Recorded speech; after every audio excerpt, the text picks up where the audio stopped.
Okay, good evening, ladies and gentlemen. Good evening, brothers and sisters, neighbors, colleagues, friends, everyone. You are welcome. Yes, I welcome you to this week's Sentinel, which is a media arm of Citygate Ministries International. My name is Cyril Okere. Cyril Okere. All right, Reverend Cyril Okere, if you like. Right. What we want to talk about today is quite simple. But before I go into it, let me, as usual, welcome everyone who will be joining me live, and those of you who will be watching whenever you'll be watching the recorded version of this broadcast. I say God bless you. God be with your evening. God be with your morning. God be with your afternoon. And God be with your night time. Over here is just gone 2:07. As I did indicate, we will try as much as possible to be doing this every Saturday, God willing, at 7 p.m. Unless, of course, there are situations that are beyond our control, in which case we make adjustment. But as it is, that's our intention and that's our plan. My brother and friend Theodore Attraction Jr., God bless you. How are you? And how's the family? Yeah, welcome. All right, what we are talking about today is something that I've mulled over in recent weeks. Yeah, I would say weeks rather than months. Yeah, and I've thought about it, and I see how it's just been sitting and marinating in my heart. And I felt that I should share that with you this evening. Please feel free to invite someone. Feel free to share whenever you come across these broadcasts, and also feel free to interact. Yeah, you know, it's better. I find it more enjoyable, if I was to use that word, if people interact. So that sparks inspiration. Okay. Without much ado, I go into it. Is titled "Strengthen the Things That Remain." Strengthen the things that remain. And anyone familiar with the scriptures, with the Bible, will know that this statement is taken from somewhere in the New Testament, precisely the book of Revelation, chapter 3, verse 2. Strengthen the things that remain. Okay, I will go into that scripture. Let's have a bit of a read, and then before we begin to fillet and excavate the relevant points from it. Okay, I read from Revelation chapter 3, from verse 1. Of course, we know that this is the revelation of Jesus Christ, communicated to John, and then John communicates it to the churches. Seven churches were addressed in the book of Revelation, and from them down to us. Okay, from those historical churches in Asia Minor, now it comes down to us. So we have it has relevance for us living today. All right. It says, "And to the church, to the angel of the church in Sardis, write: These things says he who has the 7 spirits of God and the 7 stars. I know your works, that you have a name, that you are alive, but you are dead. Be watchful and strengthens the things which remain, that are ready to die. For I have not found your works perfect before God. Remember therefore how you have received and heard. Remember therefore how you have received and heard. Hold fast and repent. Therefore, if you will not watch, I will come upon you as a thief, and you will not know what hour I will come upon you. I stop there. That second part from verse 3, it sounds a bit awkward, a bit clumsy. For that reason, let me just read it out in another translation. This time, by the way, I read from New King James Version. This time around, I'm reading from the New Living Translation, NLT. Write this letter to the angel of this church in Sardis. This is the message from the one who has the sevenfold Spirit of God and the 7 stars. I know all the things you do, and that you have a reputation for being alive, but you are dead. Wake up, strengthen what little remains, for even what is left is almost dead. I find that your actions do not meet the requirements of my God. Go back to what you heard and believed at first. Hold to it firmly. Repent and turn to me again. If you don't wake up, I will come to you suddenly, as unexpected as a thief. Verse 3, go back to what you heard and believed at first. Hold to it firmly. Okay? Repent and turn to me again. That is very clear. That's clearer. That verse 3 is clearer in that version. Okay? And it does not contradict what I read earlier from the New King James Version. Okay? So go back to what you heard and believed at first. Hold to it firmly. Now, this is not a church preach. So I'm not going to do an expose of that part we read. So there are things, if you're a pastor, or a church leader, or a house group leader, or just a serious Christian who takes your Bible serious, that's some things you might expect me to say from this scripture, but which I would not say, because that does not apply to, it's not relevant to the thrust that I'm committed to, or that I'm focusing on. Yeah, okay. So that's it. Now, this scripture, for the purpose of tonight's focus, where we just read, has application, direct application for any person, any family, any organization, any church, even nations that are seeking renewal, some kind of renewal. We call it revival sometimes. You might call it revival. You might call it reformation. You might call it reform. You might call it restoration. You might call it, just rediscovery.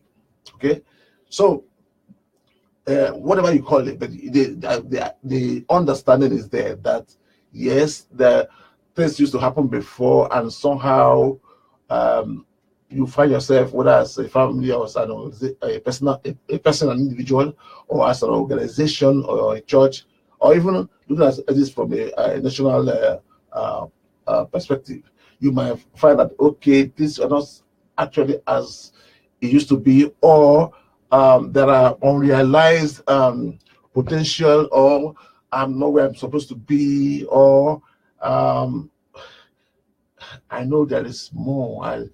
So those kind of what we call holy dissatisfaction. It's like, no, I need to press into something. I need to press into more. Okay, that type of, to satisfy that, the process of satisfy that is called renewal or revival, okay, or reform or reformation, well, whatever applies to us. Okay, so for that, I would like people to receive these brokers, this discussion from those perspectives: personal, familial, organizational, ministerial, like in the case of churches or other ministries, allied ministries, or even national, community. Wherever, whatever is relevant to you, whatever is appropriate in your case, please receive it with that, from that perspective and framework. Okay.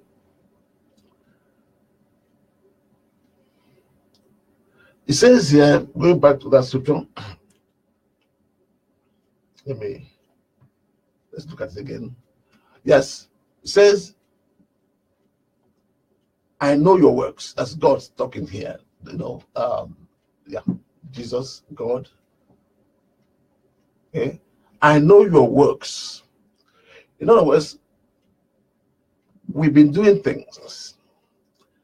Yeah, we've been doing things. We're not necessarily idle. Yeah, we've been active.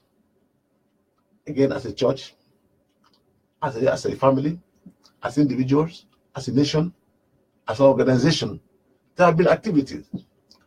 Okay.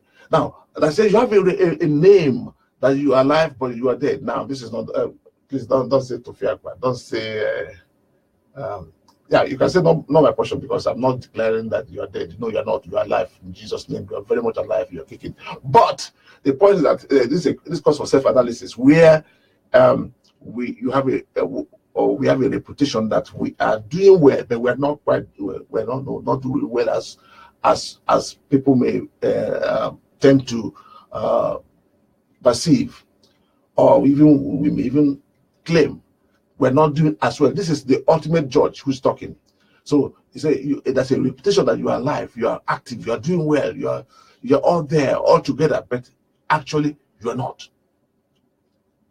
Looking back at Nigeria, because usually I like to relate this to my country, Nigeria, but that's the primary motivation for me to be doing this. It's just to address that nation, that great nation in potentiality, that nation that's in my heart, to address, just to, if God could use me, and as well as many others, including you, to pray and say a word and write a poem and do something that will quicken the collective consciousness and conscience of Nigeria, so that nation will make a shift, from where it is now to where it ought to be, for to the glory of God, and for the validation of not just Nigerians, but the black race and the whole of Africa. Praise God. I pray that this will happen in our very lifetime. Okay. So yes, that is a reputation that this is a big country, giant of Africa. But we might be a country, but we're not a nation. We are not a nation. And look at what is happening in Nigeria. In fact, there was when was that? Some years ago, we had on a TV, on a radio station, we were discussing that was a talk about as to whether Nigeria is a failed state or a failing state.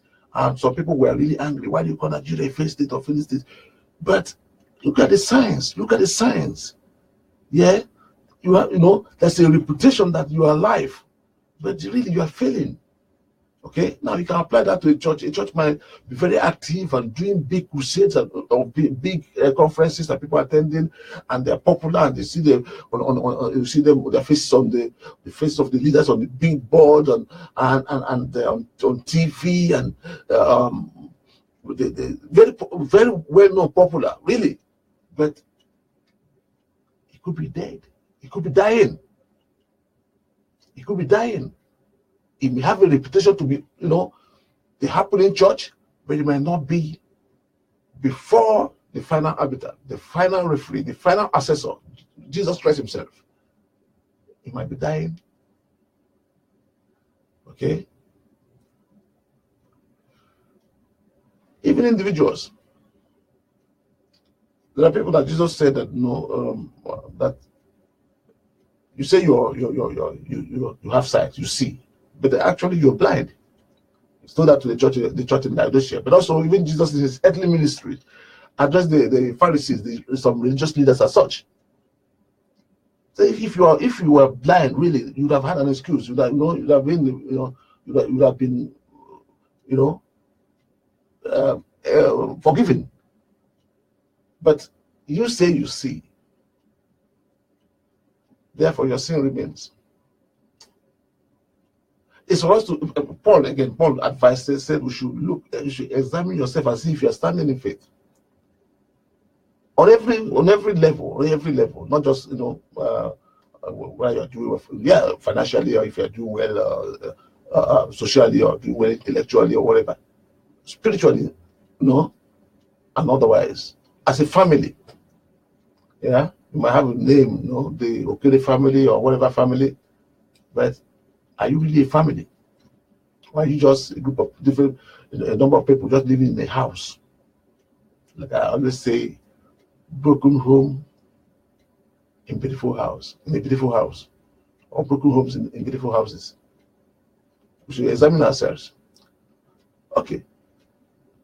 It's organizations too. It's possible. I see that all the time. Organizations that they have a reputation. They do things. They even the bottom line. Their financial objectives are met and all that. Doing things, but actually they are at the core of it all. At the core of all the activities, they are dead. Or they are dying. They are dying. They've shifted. Something has happened. Something has corroded the values. Something something has corroded. That's what I call organizational schizophrenia. That's an ethical, a moral contradiction within the heart. In the heart of that organization, and then they begin to kind of do things just to, some tactical maneuvers in order to just achieve, to keep afloat financially, but they are dead. They're dead, or they are dying. Ministries, the same thing. Nations, the same thing. Individuals, the same thing. So it calls for self-examination. All right. And it says here, be watchful, watch out, look out, be alert, wake up. The NLT tells us, wake up, for I have not found your works perfect before God. Let me see what the other one says. Hey, Pastor Tayo, Justina Olumaki, thank you for joining. Debbie, thank you, welcome. And my sister Wumi Odilana, Shina Odilana, God bless you, welcome. Yeah, so that's a challenge. What does it say here? It says, I find that your actions, all the activities, do not meet the requirements of my God. Now that's a serious indictment. The same God who one time told whose handwriting wrote on the wall, many, take it of a sin, in the book of Daniel, chapter 5 it is. And the interpretation came through Daniel, the man of God, say that King, oh King, great King, wonderful King, you've been weighed on a balance, on a scale. You've been weighed. People might be bound down, oh King, live forever. Your kingdom endures forever. Oh King, oh, you're great. You are the best thing since sliced bread. Oh King, we worship. But God, the Almighty, used other King, says, you've been weighed on a scale and found zippo. Found wanting. Big zero. Big fat zero. And that was, you see, no matter what people say we are, no matter what we say we are, no matter how we boast, if God says we are not there, we are not it, then we are not it. If God says you are it, then you are it. Okay, so let's seek God's approval. Let's seek God's accreditation rather than man's. Okay, so going back to that script again, now it gives us a panacea Just remember a cure. Remember therefore how you have how again that's that kind of awkwardly phrased sentence in this version. Remember therefore how you have received and heard. Hold fast and repent. The NLT says, go back to what you heard and believed at first. Hold to it firmly. Repent and turn to me again. So it calls for repentance, coming back to the coming back to the core of the matter. Alright. Now, I want to focus on that word, strengthening the things that remain. You know, it reminds me of what happens when, let's say, there's an accident or somebody falls down, maybe heart attack or what, and you invite paramedics. The first thing, the first thing they do is to check the pulse. Please, I mean, I'm not a medical person. I can't even watch somebody take injection. So, but you know, those of you who are medical practitioners, nurses or doctors, you bear me out here. They check the pulse. In other words, they check for signs of life. Any sign of life. Is the person alive? When they detect such sign, they begin to work on that person. Okay, maybe CPR, you know, mouth-to-mouth resuscitation. They use the electric shock thing they do to stir up, you know, the breathing. Sorry.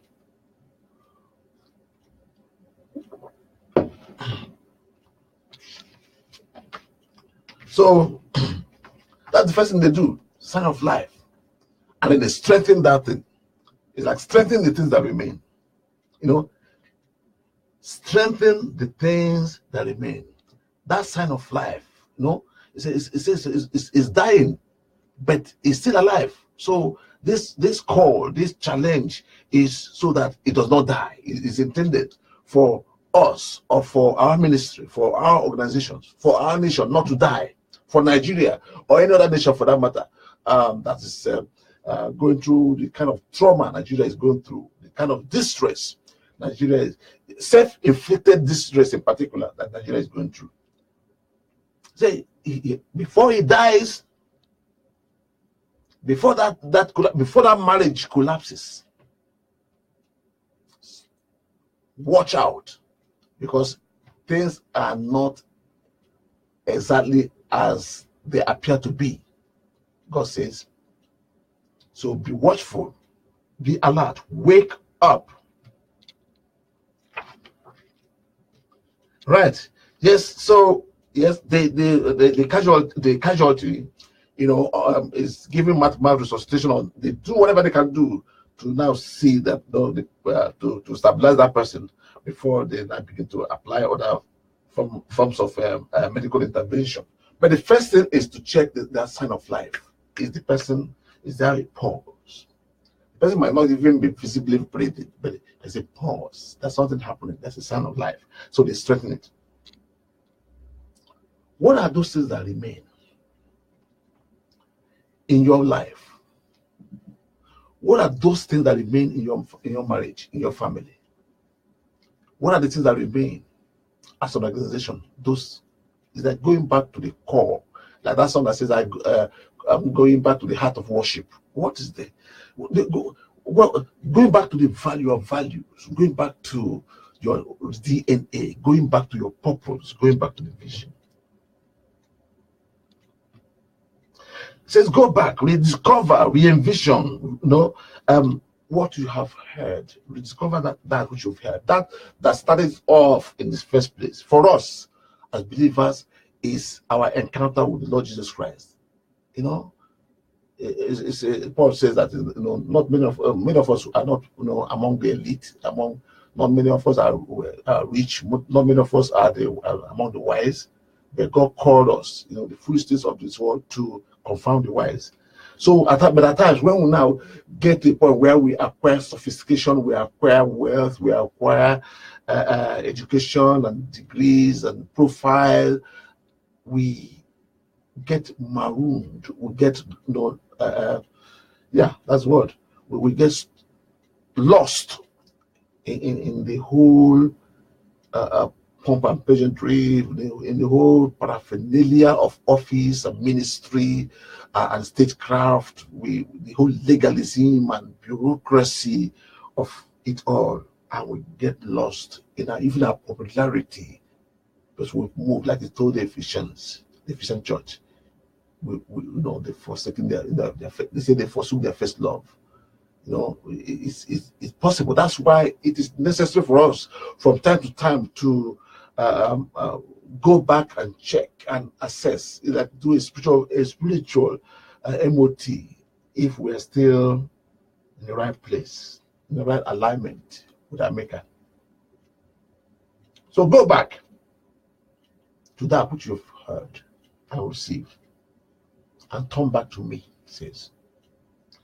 It might involve, as I said before, going back to the vision, looking at the vision again, and your purpose and values with fresh eyes. I said it's easy to get lost in the sophistication of the work and the ministry. My brother Obina, Obina, welcome. Hey, Kathy, how are you? All right, welcome. Thank you for joining. Okay. All right. Yes, I'm always blessed by your message. Thank you. Thank you very much. Thank you. All right. So, again, as I said before, you can apply it to on different levels: individual, familial, ministry, organizational, and national, even communities. Right. Return. And we should go back. Get back to the original.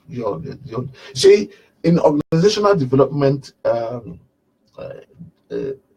is something they call folklore, organizational folklore, where it's like the stories, the legend, and the story they talk about. Let's say a company like Marks and Spencer's or whatever, what is Barclays Bank, or they have stories, particularly those companies, the organizations that have existed for long, multi-generationally.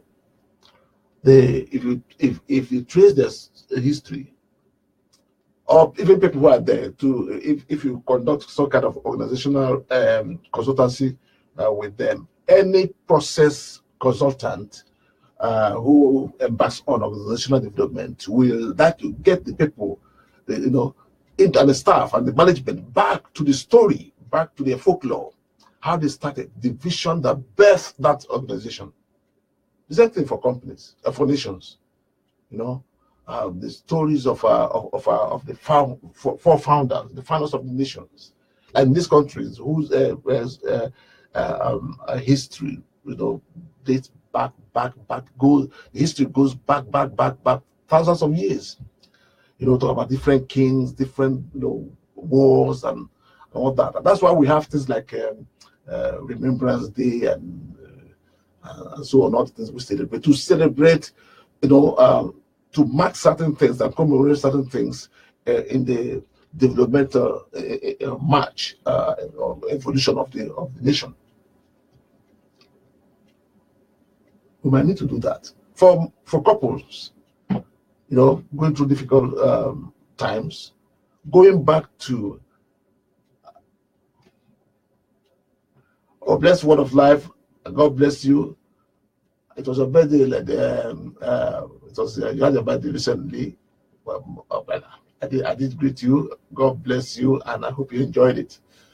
Okay, right. So the couple might need to go back, watch the video of their wedding again, look at the pictures again, think about what attracted them to each other again, going back. Say, go back to that which you've heard and which you've believed at first. There's a saying a saying I learned many years ago. It says, I don't know who came up with it, but it says, "Don't doubt in the dark what God has told you in the light. Do not doubt in the dark what God has told you in the light." Going back, yeah, that's one way of strengthening the things that remain before they die out completely. In the case of nations, again, sorry if I'm not from Nigeria, but you can use the same principle. You can apply the same principle to whatever nation that you represent. Like in a nation, for example, like Nigeria, can look at their or UK, Britain, America, whatever nation. You look at your flag, all those national emblems, the flag, the coat of arms, the national anthem, even the currency. What is it saying? What message does that carry? What is it saying? What are the messages, or what is the message that's encoded in those emblems?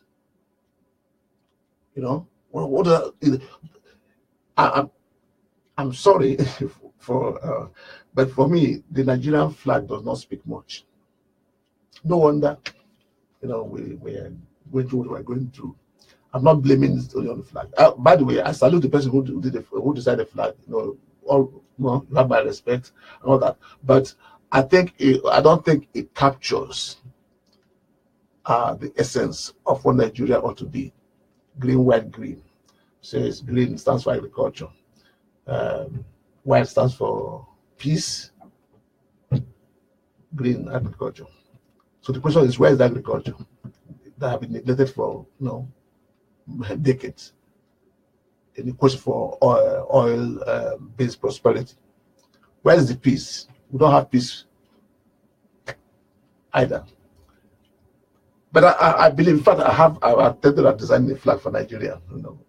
Some of my friends, they've seen it, and who am I? But that's my little private dream.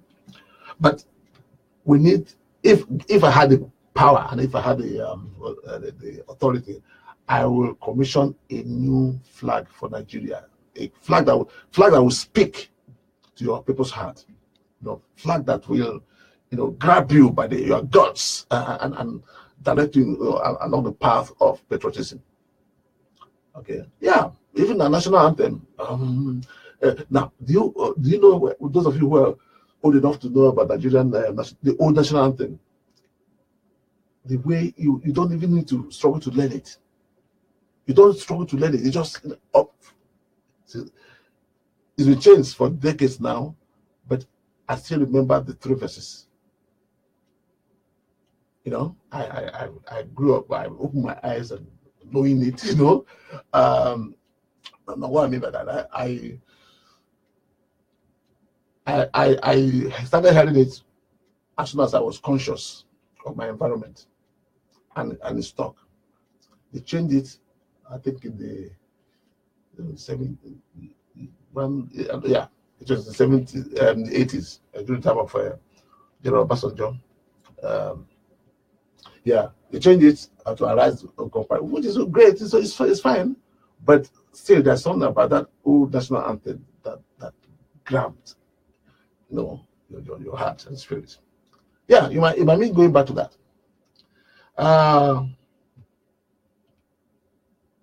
And recasting a different vision entirely.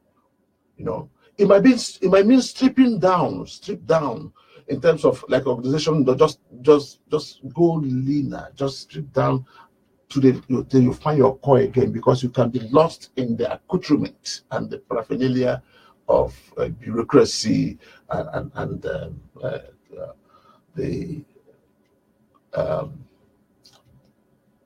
organizational pursuit and objectives and all that. So, I give an example again for Nigeria. What it might also mean might be doing a personal, what they call SWOT analysis. SWOT analysis, where of course, popular concept, strength, weakness, opportunities, and threats. But I'm looking at the strength, for example, It's like, what are my strengths? What are the core things I've got? What are those things that are embedded within my personal, organizational, and national, cultural, familial entity?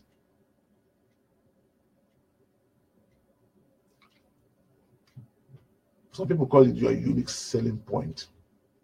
What are those things? For example, if you look at Nigeria, the unfortunate thing about my country, Nigeria, is that people, those who govern Nigeria, don't know Nigeria. Yes, I can say that. Let me prove me wrong. They don't understand Nigeria. There's something about Nigeria that, see, for example, I give an example. Nigerians tend to take their private businesses serious. Private businesses. I'm speaking generally now. There are obviously exceptions. And when it comes to government work, the government work, they tend not to be as serious, or take it as seriously as they take their private businesses. Okay, if you understand that, then your policy, or initiative you put in place as leaders might be to encourage private enterprise. For example, the SMEs, promote SMEs, reduce the staff strength of ministries. Yeah. Okay. Don't to have bloated ministries or bloated civil service or MDAs would be antithetical to that instinct of personal pursuit of or pursuit of your personal enterprise. You reduce the civil service and make it leaner, more agile, and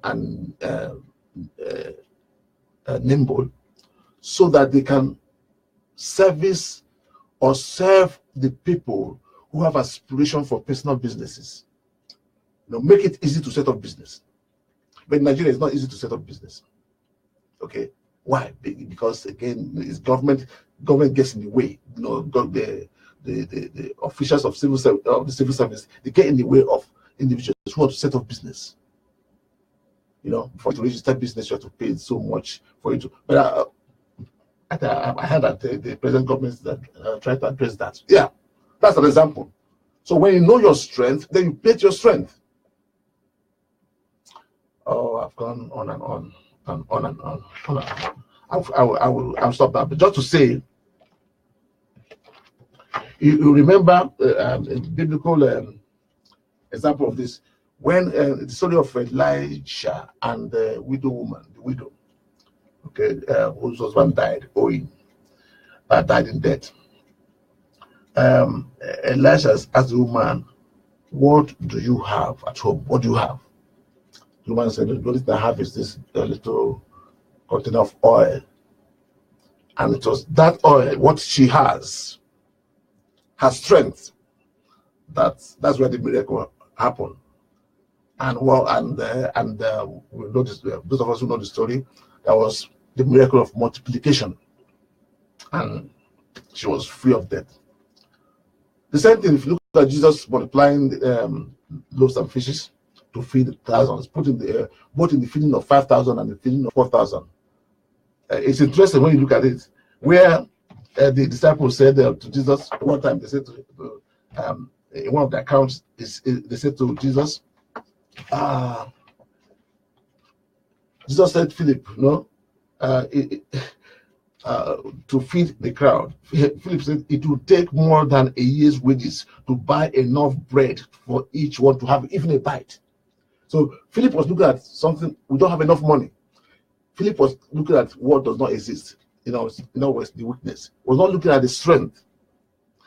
Then Andrew said, there's a boy here that has 5 small belly loaves and 2 small fishes. Aha. He said, but what's that among so many? What's that among so many? It's too little. Again, looking at what they don't have. But Jesus says, bring the the loaves and fishes. Okay. The same thing also in the other account in Matthew chapter 8 or Matthew 15, the same. Disciples said to Jesus, where could we get enough bread in this remote area in the desert,